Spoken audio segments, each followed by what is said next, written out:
تأمل في هذا الرجل، كبير في السن وأعمى وما عنده قائد يقوده إلى المسجد، لكنه يفعل أمر عجيب جدا. هذا الرجل يا جماعة اللي تشوفونه الآن أمامكم جعل حبل من البيت إلى المسجد، وهو مع هذا الحبل 5 مرات في اليوم والليلة يجيب منادي الله سبحانه وتعالى: حي على الصلاة، حي على الفلاح.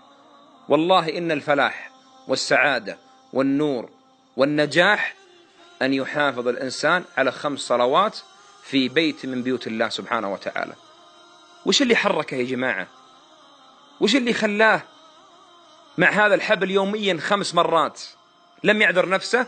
لأنه سمع بحديث نبينا محمد صلى الله عليه وسلم: 7 يظلهم الله في ظله يوم لا ظل إلا ظله، وذكر منهم ورجل قلبه معلق بالمساجد. لأن الرسول يقول: وجعلت قرة عيني في الصلاة. لأن الرسول إذا حزب أمر يقول: أرحنا بها يا بلال. فأنت يا من ضيعت الصلاة، ويا من تنام عن الصلوات، ويا من أخرت الصلوات، ماذا تقول لرب الأرض والسماوات يوم القيامة؟ أول ما يحاسب عنه العبد يوم القيامة الصلاة. وقال عمر رضي الله عنه وأرضاه: لا حظ في الإسلام لمن ضيع الصلاة.